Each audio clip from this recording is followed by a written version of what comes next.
So good to be here. Harley, you looking just like your dad sitting over there. Just like your dad without that hair, I'll tell you. It's so good to be here this morning. Glad to see each one of you. So I was going to use the mic to walk around, but you know what? Let me just sit right back here to have something to lean on. Amen. So turn your Bibles to the book of Malachi. The last book is what we traditionally know as the last book of the Old Testament. Actually, I was going to use the, but I just, thank you, babe.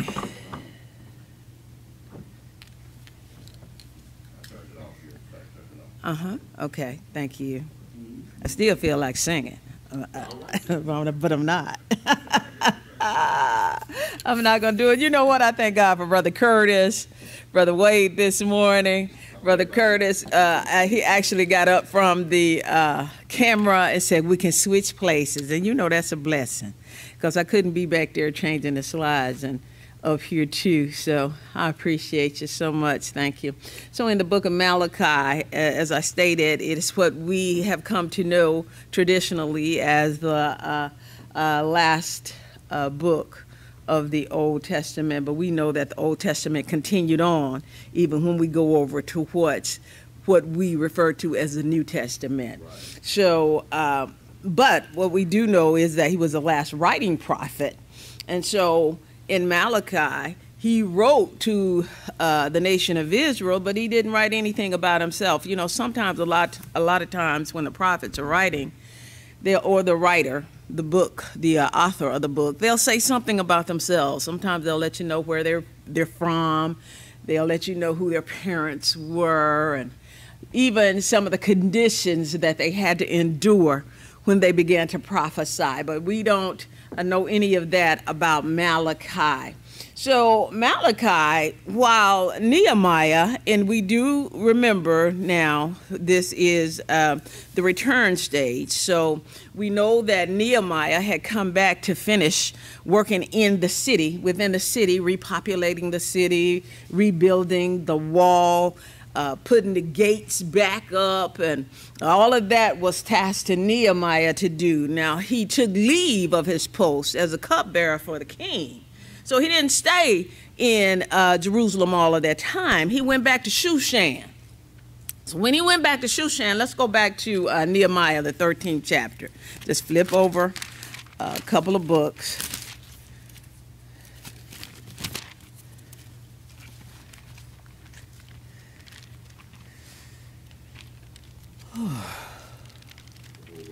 Yeah, actually it is.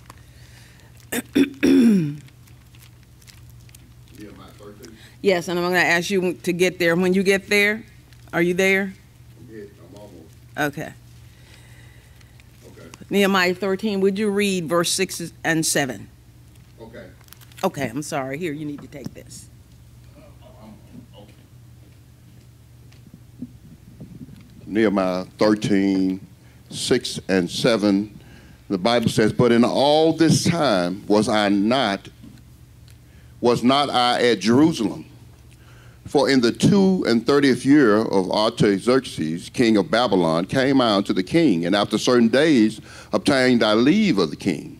And I came to Jerusalem, and understood of the evil that Eliashib did for Tobiah, in preparing him a chamber in the courts of the house of God.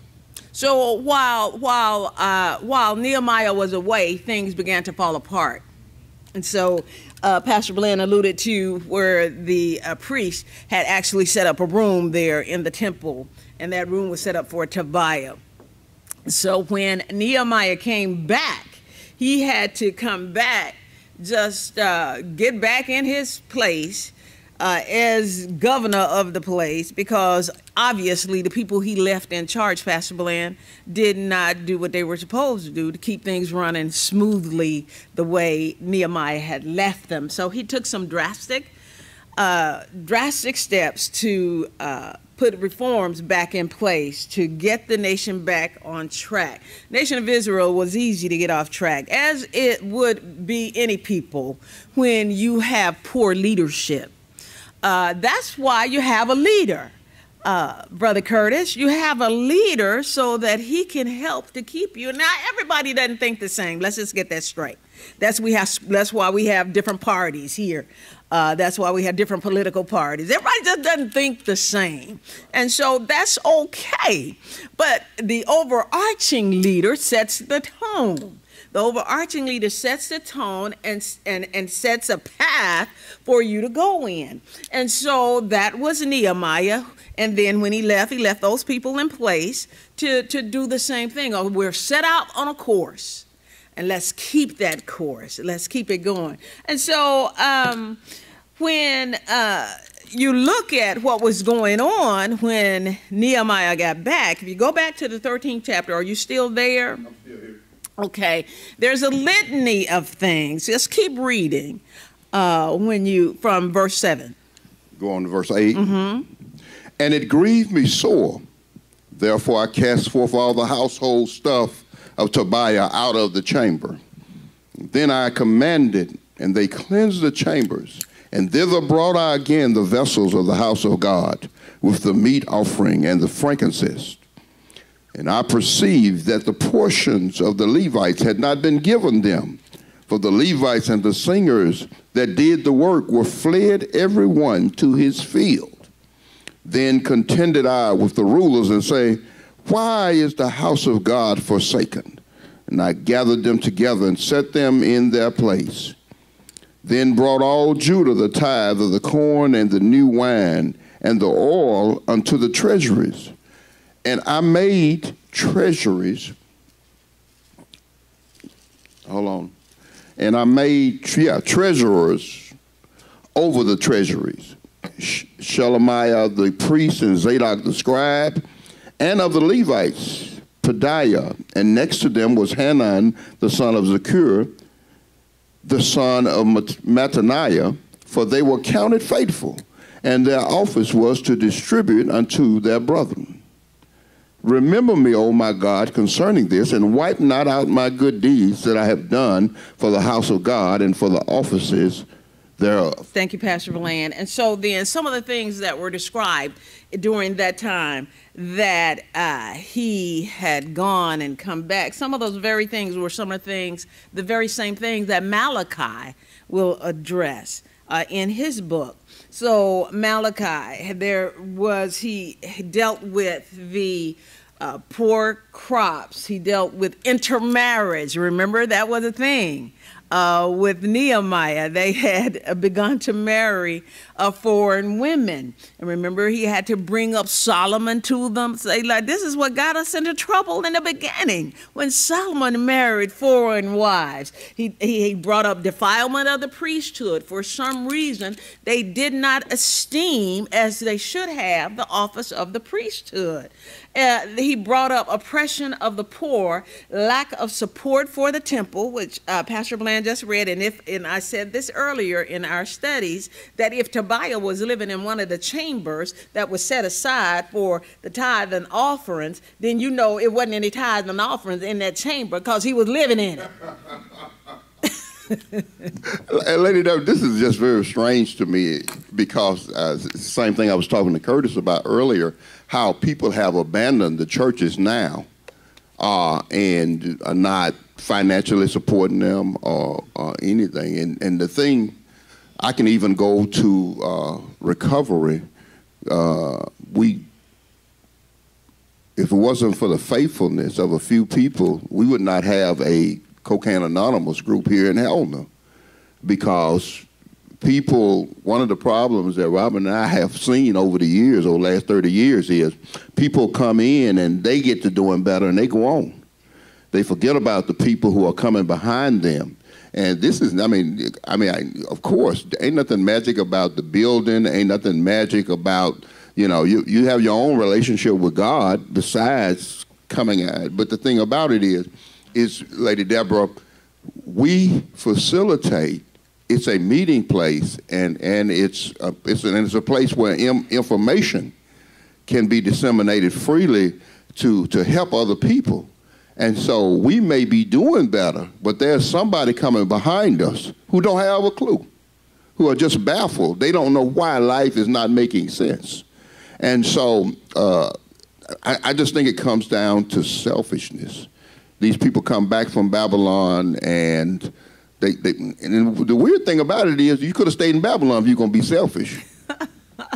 you know, but you want to come back, but it's all about you. And I was just seeing this morning, and that it's just a blessing to not life be about you. Yeah. Well, let's just segue into that. Brother Curtis, you go to the next slide for me, please.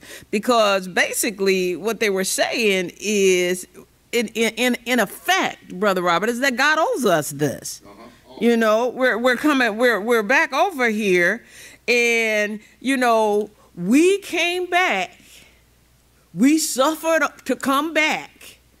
We're over here, we're rebuilding, we're doing this and we're doing that. What? God owes us this. And so it's just it's pervasive, Pastor Bland. And then another point that you were making, you know, I think they call that the 80-20 rule. It's just unfortunate, but you have like 20% of the people who are going to be the core, who will carry on and who will ensure that things are happening. We're so very blessed here at Manasseh that we have people who, even though they have not been coming, they have continued to support the ministry because they know the lights got to be paid. They know the water bill got to be paid. And so that's just a blessing that you have a mind to do that, because everybody just doesn't have the mind to do that. And besides the utilities, we also function as an arm of the Spirit and of the Lord. If someone has a loved one that passed, if someone get burnt out, if someone needs something, the church, you know, we don't take up offering. We take from what we have and we give to them, and we function. So I just think, Robert, you just go back down to selfishness. I think it comes back to selfishness. You know, and I'm just glad, man. I tell you what, when I got sober, something happened to me where it wasn't all about me. You know, what can I do to help somebody else? And I'm gonna say this, and I'll leave it alone, but it's really touching me this morning. I can think about so many that been through our meeting who I mean, they didn't have nothing. They didn't have nothing when I met them. And we helped them. And as soon as they don't care if the door be open for the next person to come in, be more than a man in the moon. But the thing about it is they're not doing as well as we do. They're not doing it, you know. And even we were told that beforehand. Pass it on. Pass it on. You know, the people that give it to you, they don't want you to give them nothing. But all they're asking you to do is pass it on. Yeah. Oh, what the world would be like if everybody would pass it on. You know, what would we, oh my God, it would just be such a better place, wouldn't it? But, no, keep going. The families are not what they were. Oh, no. Now, we ain't had nothing. You know what I mean? We didn't had nothing, mine, you know. But the thing about it is that family looked out for each other. You know what I mean? In fact, people used to just they wouldn't sell the land talking about somewhere. Junebug might need to come back. He'd get a hold. You know, and the thing, I don't know about other people. I do know. Mostly everybody fall. Mostly everybody fall and have to come back home, Curtis, and get a toehold. And you know, and it's good for you, because that if you got sense, you remember your fall, and you remember it's a humbling thing, and you can receive grace. No, things not like that anymore, Pastor Bland. I was just the other day at my mom's. And, several days ago, but we were talking about the beds in the house, and I was telling her she needed to get rid of some stuff and yada, yada, yada. Somebody might need to... I said, Mama, it ain't like that no more.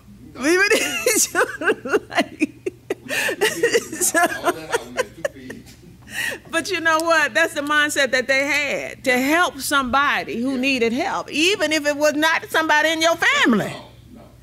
To help somebody. But now things are just different. Things are just different. And I know Harley them said it, we old fogey, old fashioned and everything. But Harley, I tell you some of the things that they did back then, it would behoove us. It would help us to continue in that same vein, to have a love and a concern for other people. You cannot beat that, to have a concern for other people. And when I think about how that someone had to have concern for me, it humbles me and it makes me more apt. And I'm not saying that I do it all the time, because I don't, because now I get real selfish. I'll say it in a minute. Now everybody else knowing what they want to do, I'm going to do what I want to do. I will say that in a minute. And so, but I tell you, it will help you. And so Malachi was, I believe, go to the next slide for me, Brother Curtis. He was the last prophet, again, that Judah heard from, because what we know that between this and the coming of John the Baptist, what was it, about 400 years between that time. And so before this prophecy in Malachi 3:1 was fulfilled. And Malachi 3:1 says, "Behold, I will send my messenger, and he shall prepare the way before me, and the Lord whom ye seek shall suddenly come to his temple, even the messenger of the covenant whom ye delight in. Behold, he shall come, saith the Lord of hosts." So Malachi was called, Pastor Bland, to perform a very difficult task. Anytime you're talking to people and they already have their mind made up, and anytime you're talking to people and they feel entitled, as you have mentioned earlier, it's kind of hard to get through to them because they think that something is owed to them. And so he had a difficult task. He had a dangerous task. When you began to rebuke people, to tell them about themselves, one thing I've learned, and I'm talking about me right now, don't nobody want to hear about themselves unless you talking them up. But when you bringing something to them about what they need to do and how their life would be different, nobody want to hear that. You can go on down the road with that. Talk to somebody else about that. So it's hard. It's hard. And that wasn't just Malachi. All the prophets had it like that. When you're telling somebody, you're bringing up what they're doing and how it's not helping them. That's really, what a prophet would say, the things you're doing not helping you at all. You think they are, but they're not helping you at all. All you're doing is satisfying that fleshly part of you. But it is not helping you at all. So his responsibility to rebuke the people for their sins, it was his responsibility to rebuke the people for their sins, and then talk about how they were committing those against God. And then you cannot, when you sin against God, you sin against people. And we just said that because you're not caring, and you are out for only what you can get and what benefits you. And so his call as a prophet was to tell the people to return. Yes. Come on back to what you know. And when we talk about the children of Israel, we talk about a return to what they actually agreed to do when they were at Mount Sinai, Pastor Blaine. All of this rolls around to a covenant-keeping God, a God who keeps covenant. And then we know that at Mount Sinai, when that covenant was made between them, that was a conditional covenant. And God said, now I'm going to keep my part of it. Will you keep your part of it? And they said, yes, we will. Now, they had good intentions, but what Malachi was saying to them, but you didn't hold up to what you said you were going to do. Lady Deborah, this is very brief. And what I see there is man's eternal, fatal flaw and mistake. And that is wanting to be on the same level as God. I'm going to do mine. Can you do yours? Yeah, I can do mine. I can do mine. Instead of realizing, no, God, you're far above, I can't do it. You're gonna have to do it all for me. Pastor Bland, all they had to do was just think about what they had already done. How they were not able to even hold up to anything up to that point. Brother Curtis, go on to the slide that says doubting God's love. It's the next slide. And so we began then in Malachi chapter 1. And when we look at that, we look at, again, the people, I'm so glad you said that, because this is definitely, I hadn't really thought about it that way, but it is definitely people who feel entitled. They're so entitled, in fact, that now you have God who has been caring for you, Brother Robert, all this time. And now you get to a point where you doubting whether he loves you or not. Let me put this in there right here. When Cocaine Anonymous first started, we were all up under grace. You talking about somebody pitiful, that's a crackhead. That's a pitiful person, because don't nobody want him. Don't nobody want to be around him. And then God blessed us. When we started out in Little Rock, it grew so that that whole church thing up there wouldn't hold people. It was just growing by leaps and bounds, because we was nothing and God was everything. And they got in there, and everybody want to be the head. And it got the folks that came. They wanted to take over, and they wanted to be the leader of a bunch of crackheads. And it ain't never been the same since. Wow. It ain't never been the same since. Wow. When they wanted, I know which direction they wanted to go, instead of realizing to let God do it. God brought us this far. Why are we going to start running things now? Right. Oh, my God. It's just so easy to get, I call that getting beside yourself. Mm-hmm. It's so easy to get beside yourself. You know, it's so easy to do. And none of us are exempt from it, because it just happens so fast. You know what I'm saying? And that's why you have to keep a spirit of ask God to help me. You have to humble yourself. Humble yourself. Hear somebody. Listen to somebody. Hear somebody. Like that, that's why if I'm a part of something and I see somebody rising up where they want to do it and everything, the only thing I can do is just sit down and say, okay, y'all got it. Yeah. Y'all got it. If y'all want to run it, yeah, y'all got it. Yeah. Because when I get in there trying to fight with you and everything, now I lost out. Yeah, absolutely. So he brings to them to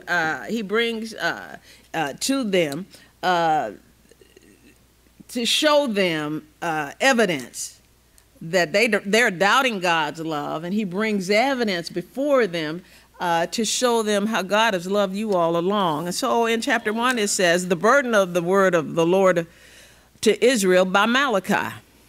Verse 2 says, I have loved you, said the Lord. How much plainer can you get than that? I have loved you. I have means that there has been something in the past. I loved you then, and I love you now. You ought to be able to see that. My love is evident. I have loved you, said the Lord. Yet you say, oh, Israel just had gotten beside themselves. Yet you say, wherein hast thou loved us? Was not Esau Jacob's brother, said the Lord? Yet I loved Jacob. And Lady Deborah, I can just see, I'm so glad that this is relevant to me this morning. I can just see it. Robert, I'm sitting up there last night, big old color TV, expensive sound system and everything, comfort, any kind of snacks, watching the NBA Western Conference Finals. You see what I'm saying? But I got to watch it by myself. I watch it by myself. Children don't want to be around me, don't want to be there. You see? And so I can just see that in when you realize who loved you. Mm. Come on now. That's when you start. That's when you start progressing in life. But I preached a message one time where I said I ran away from up under a little. Yeah. Now, Pastor Bland, you just preached my sermon this morning. That's the truth right there. Because y'all, inevitably, what we do is run after the ones who don't.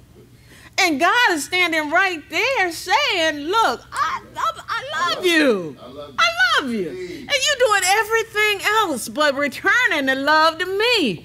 I love you. I have proved my love to you over and over.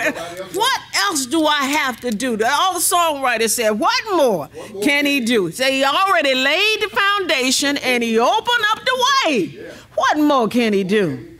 How much more can he do to prove his love? That's all he's saying. Malachi is saying he's proving his love to you over and over and over, but you're too blind to see it because you're so full of self. Yeah. And that is something that, y'all, when we get full of self, we can't see nothing but self. And then when we get so full of self, we can only see how everybody else is mistreating us and how everyone else is not coming up to our standard when we get so full of self. And so God stated his love. I love you. Look, Esau was the one that should have gotten the blessing, but I love you, so I switched that thing around and I gave the blessing and the birthright to Jacob, who was a cheater, who was scandalous, who was a deceiver, who was a trickster. I turned it around and I gave it to him because I'm God, just to show you how much I love you. And so God said, my love has been evident. Next slide, Brother Curtis. And then, you know, it really should have been evident to Israel because of all of the evident blessings that they had. Now look, he promised to restore that land, okay? He was not doing anything that he said he wasn't going to do, Pastor Bland. He said, look, if you do this, I will bless you. But if you don't do this, I'm going to curse you. So he wasn't doing anything but standing up to his word. So he said he promised to restore them to their land. He sent them over to Babylon like he promised, but I'm going to bring you back. He brought them back like he promised. He spared them. Y'all, they could have died over in Babylon. He spared them. While they were over in exile in Babylon, he moved on the heart of the king. And that's something. Y'all, like, you know, all we got to do is look at the world today. And our prayer should be move on the heart of the one who's sitting in the office. Because he's treacherous. He's selfish. And so it takes God to move on the heart of the king. And so he moved Cyrus to issue that decree. When he issued that decree, that enabled them to come back. All of this was God orchestrating every move so that they could come back and be in place like God said they were going to be. He had them to come back. He sent leaders with them. He didn't send them back like sheep without a shepherd. They had somebody to help them, somebody who was wise and was able to, when they got back, was able to say, okay, this is how we're going to do it. Lay out the plans. This is how we're going to do it. This is what you need to do, and this is what you need to do. Joshua, Zerubbabel, Nehemiah, and Ezra. And then he gave them, and I love this about God, because he continued to give them a word. He never let them be without a word. And so they had prophetic ministries of Haggai who aroused them when they got settled within themselves and said it wasn't time to rebuild the temple. Haggai said, yes, it is. It's time for y'all to get up and do something. Zechariah and now Malachi. He sent the ministers, the prophets, to give them the word so that they would always know what thus saith the Lord. And then finally, let's go to Malachi 1 and look at verse 5. And your eyes shall see, and ye shall say, the Lord will be magnified from the border of Israel. And so Malachi reminds them here that the great privilege that God had given them was for them to be a witness to those around. That was a privilege. For them to be a witness to those around them, those who were not God servers, those who were idolaters. For them to be a witness that God is the true and living God. For you to be a witness of how God blesses you in spite of the enemies around you. Because, see, they had enemies still. And so God placed them there. He blessed them to return. He wanted to bless them and once again manifest his glory through them. But look, they failed to trust him. and they failed to obey his law. And when they did that, that weakened their witness. Go ahead, Pastor Bland. Lady Deborah, this ain't got nothing too much to do with the lesson. But I just thought about it. But Kurt, hey, but Brimley, but Wade, that made me think about your mama. And how did, boy, she would get to singing, and she said, witness for my Lord. Yeah, absolutely, absolutely, absolutely. And that means something. It means something to be a witness. And so simply saying, you know, I'm witnessing, all you do, Pastor Bland, go back. One more thing. I'm a prosecutor now. And it makes no difference that somebody did something, Brother Brimley, if you ain't got no witness. I found that out early when I started prosecuting. You got a good case, he did it and whatever, but people got a habit. They say, street people, they don't show up. You ain't got no witness. Absolutely. Go to the next slide for me, Brother Curtis. And go to the next slide for me. Thank you. And so now, you know, everything, as I said, everything was in shambles. So now Malachi directs his message to the priests. The priests who were guilty of breaking the law that they were supposed to teach. And y'all know how we kind of do. We don't really respect anybody if they're supposed to be teaching. If they're supposed to be teaching us something. But now you're doing the same thing. Yeah. You trying to teach us stuff. We lose respect for you. We lose respect for you. And so when Malachi confronted them, look, when Malachi confronted them, the priests, they got arrogant themselves. In what way have we despised your name? So a son honoreth his father. I'm in Malachi 1, verse 6. A son honoreth his father, and a servant his master. If then I be a father, where is mine honor? And if I be a master, where is my fear? Saith the Lord of hosts unto you, O priests, that despise my name. And ye say, wherein have we despised thy name? Lord, have mercy. Now, Malachi goes on to tell them, he just lists the things. He begins to tell them, well, if you don't know, you act like you don't know, let me just share with you.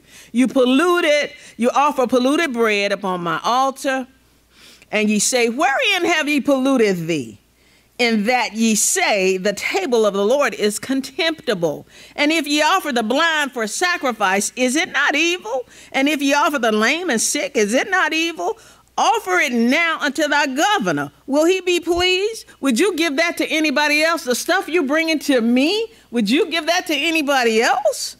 And so they were offering animals who were lame. They were offering animals who were not perfect. And that wasn't, you couldn't look, this is a type and shadow of Jesus Christ. If he is the lamb who was slain, is he the perfect lamb? He wasn't imperfect. That's why when the laws were written, Pastor Bland, that's why it was written like that. You bring a lamb without spot or blemish, because this signifies, it typifies the Lord Jesus Christ, who the only way that he could be slain for us, our sins, was if he was perfect. And so what you're doing is unacceptable. You wouldn't do it for anybody else. Why are you doing it for me? Go, Pastor Bland. I don't know. I was just thinking about people who make hundreds and thousands of dollars and stuff, and they walk by the table and put $1 on the table. That just the thought that had to me. And God in heaven, I don't care. I'm not a person I'm not a pastor that's about money or nothing like that. But I'm a person, Brimley, I'm a person that's about right. And when you do that, you're not being fair. You're not being fair. And so, you know, what I found out is, in order to stand for the truth, you got to be able, Curtis, to stand to be seen wrong. You know, so it's just, it's not being fair. That's all. Thank you, Pastor Bland. Anybody else? I'm just kind of going on a roll here. And so Malachi, as he was bringing this. One other thing. Mm-hmm. One other thing, and I tie a whole lot of stuff to my sobriety. And one thing that they taught me, Brother Brimley, was to thine own self be true. When I was trying to get off of dope, I found myself doing all kind of stupid stuff, Curtis, like going by to visit the dope house. You know, what you going by there for? You ain't smoking no dope. You see what I'm saying? And the thought came to me, say, if you stay off the bank, you probably won't get wet. And so, to me, you have to have integrity within yourself. Everybody know what's right and wrong. And you know, you got folks who looking for, if they loved one die or something, they looking for the church to give them something or something. You ain't gave the church nothing in 3-4 years. You know, I mean, it might sound harsh or something, and we're going to give it to them. We're going to do it and everything. But like I said, I've been called to stand up on the wall and tell the truth. And the truth is, you're not being fair. And one thing is, I found this out, you think you're fooling everybody, but you ain't fooling nobody. You think you're fooling everybody, but you ain't fooling nobody. Everybody know you. They see you. But because of the love of God, and you know, love overcomes all things. And so you always got to stay in a place where you let love rule all of your decisions. You don't come down to where other folks are, you see. But somebody got to tell the people the truth. And that's not fair. No, that's that. Anybody else? Any comment on that? That's a good point, a good way to look at it. Because you know what we want is, you know, well, I guess you could think about it like this: what if you were treated the way you treat? You know, so what if you got justice rather than mercy? What if you got justice rather than mercy? None of us could take it. None of us could take it. And so it just, you know, it just keep it in your mind. Keep it in your mind, and don't be so haughty. You know what I'm saying? And then don't be so hard-hearted when it's your time to help or assist or do something. You know what I mean? It's just like Israel. They were looking for justice, but they should have been asking for mercy. They should have been asking for mercy. Because it was easy for them to bring up and then just get so arrogant and beside themselves and just question the Lord about, you don't love us, and what have we done, and how have we, you know, we'll get down there a little later, how have we robbed you? You know, they get on down there, they just get beside themselves. Like Deborah, I can't get no peace until I see my part. Okay, now. I get mad at folk, you this, you that, and everything, and I'm burnt. And I'm gonna tell you, anger is a drug to me. I mean, I get so high, I get the feeling like, oh, no, and they, you know, think I'm right.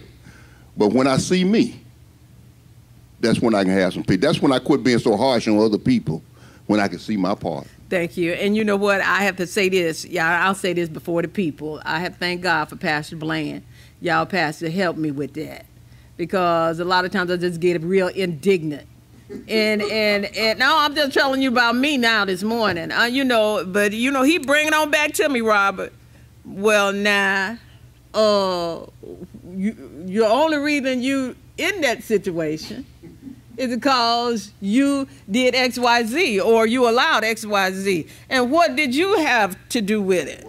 I appreciate that, because until the end, I feel like I deserve to feel this way, because they shouldn't have done that to me, or they shouldn't have said that to me, or yada yada yada. You know what I mean? So, thank you, honey, for always being willing to bring it up to me. What it does, babe, it give me my power back, because when it's what they doing.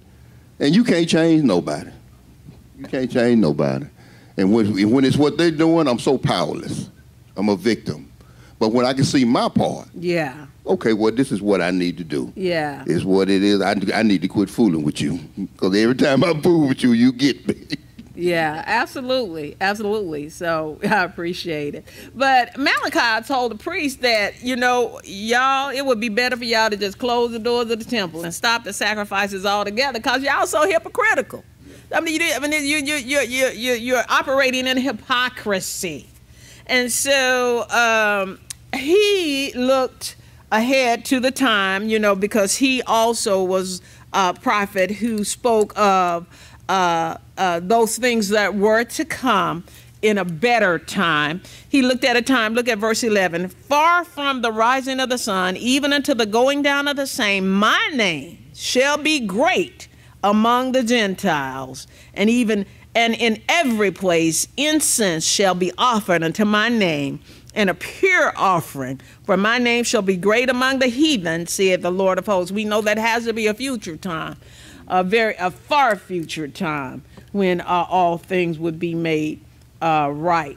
And so the priests, we're continuing to talk about them because they had even allowed the people to cheat on their vows. And back then, you were told that, it's better for you not to even make a vow if you're going to make a vow and then break it. So just don't do it. So in verses 13 and 14, he says, ye said also, behold, what a weariness is it! And ye have snuffed at it, said the Lord of hosts, and ye brought that which was torn, and the lame, and the sick. Thus ye brought an offering. Should I accept this of your hand, said the Lord? But cursed be the deceiver, which hath in his flock a male. See, they were allowing the people to bring these lame offerings, even though they had acceptable offerings at home. And the priests were so caught up in it, they allowed them to do this because they were doing, just the same. And so they could not tell them anything because they were doing the same thing. And then, again, you have to think about now how the conditions that were there during this time. So it's still hard times. Everything wasn't, flowing like it had been in the past. So hard times. And so the priests weren't giving God their best. So why make the people do greater demands on them? Also, since the priests, this is how they were fed from the meat off the altar. And the priests wanted to be sure then, because of the conditions, the economics during that time, they wanted to be sure that they had food on the table. So they were willing to take less than in order for them to eat. But don't you know that God has always provided and God always will? And so that was a mindset they should have had to be an example for the people, but they lowered their standards. They lowered their standards and allowed the people to lower theirs. So they encouraged the people to bring whatever was available. So as I'm getting ready to close here, the priest also dishonored God's name in another way. Look at chapter 2 and look at verses 1 through 5. And now, O ye priests, this commandment is for you. If you will not hear, and if you will not lay it to heart to give glory unto my name, you talk about the priest. You, the one who should be in their hearts to give glory to his name, said the Lord of hosts, I will even send a curse upon you, and I will curse your blessings. Yea, I have cursed them already, because you do not lay it to heart. Serving me is not a hard job with you. It allowed it to become a head job. Like, you're doing good. I don't want to stop you. I think about, like I said, I relate a lot to my sobriety. And in the book that we read, it talks and it says, we found that the moment that we became willing, we found that God does not make hard terms with those. And you learn, what I found out is just God just wants you to be sincere with it. You don't have to have no fancy prayers. You don't have to know the whole Bible and all that. Just come to him sincerely. God, I can't help myself. I don't know. And it is that time that his grace comes in. Yeah. Wonderful. Yeah. Thank you, Pastor Bland. And so they were taking this great ministry, this great privilege. It was a privilege to be a priest. They were taking this great privilege, and they were treating it with disrespect. God had called them out. God picked them out. They're the Levites. God picked them out. He could have chosen anybody, but he picked them out and said, I want y'all to be the ones who are responsible for serving me in this manner. And I want you all to be the ones who are responsible for teaching my people how to serve me in this manner. And so it had just become, to them, it had become a job. And y'all, you lose sight of everything when it's just like by rote and it's by, drudgery. It's drudgery. So and when you're just doing it because you're just doing it, you're just going through the motions, Pastor Bland, you've just lost it then. You've already lost it, because it is, in fact, when people say ministry, it's a ministry. It's not a job. And if God has placed it in your heart, that's when you know, when it comes to naught, you know that it wasn't God. It wasn't God. But when God places it in your heart, God's going to give you the unction, Pastor Bland, if it's 5 or 500. If it's a Saturday or Sunday, whatever it is, God's going to give you the spirit to keep going.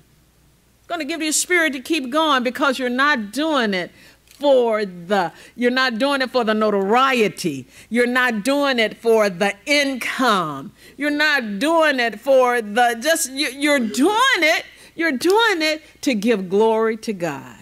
You're doing it because God has placed it in your heart, and you're doing it to give glory to him. I did not realize that this was going to go this way this morning, but I have certainly enjoyed being here, and I have certainly enjoyed the portion of Malachi that we've covered. We'll finish it next Sunday. Give the Lord a hand praise, everybody.